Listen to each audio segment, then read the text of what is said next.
ৰূপামণিৰ সফলতা সাধাৰণ ঘৰৰ জীয়ৰীৰ অসাধাৰণ কৃতিত্ব লখিমপুৰৰ ৰূপামণি পৰিগণিত হ'ল অসমৰ প্ৰথমগৰাকী এভাৰেষ্ট বিজয়ী হিচাপে পিতৃ-মাতৃৰ মুখত এয়া সীমাহীন সুখৰ হাঁহি কাৰণ লখিমপুৰৰ জীয়ৰী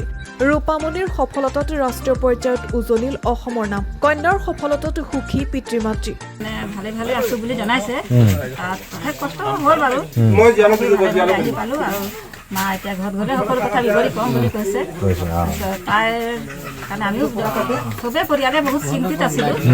তথাপি তাই এতিয়া নহালৈকেও মনটো বেয়া লাগি থাকিব যদি ঘৰত আহি পায় তাৰপিছতহে ভাল লাগিব মনটো এইখন সাধাৰণ ঘৰতে ৰূপামণিয়ে দেখিছিল সপোন আৰু সেই সপোনৰ ফৰ্ম খেদি ৰূপামণি গড় পৰিগণিত হ'ল অসমৰ প্ৰথমগৰাকী এভাৰেষ্ট বিজয়ী হিচাপে ঘৰ লখিমপুৰৰ নগাঁও পথাৰত লখিমপুৰৰ বগীনদীৰ KBS কলেজৰ পৰা স্নাতক ডিগ্ৰী অৰ্জন কৰি 2020 চনত ITBPত যোগদান কৰিছিল ৰূপামণিয়ে কঠোৰ সংগ্ৰাম কৰি ৰূপামণি সম্প্ৰতি এভাৰেষ্টৰ বেষ্ট কেম্পত আছে ঘূৰি আহিলো বুলিহে জনালে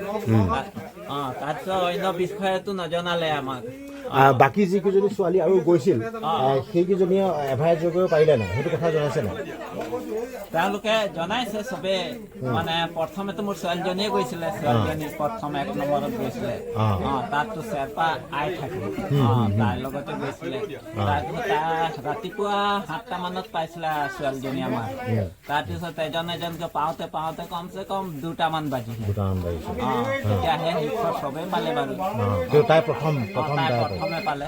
পৰিয়ালৰ সৈতে ফোনযোগেৰে কথা পাতি সবিশেষ জনাইছে ৰূপামণিয়ে সন্তানৰ সফলতাত পোৱা পৰম সুখ নিশ্চয় ইয়াতে ৰূপামণি গড় হওক বহুজনৰ বাবে আদৰ্শ নিউজ ডেস্ক nznews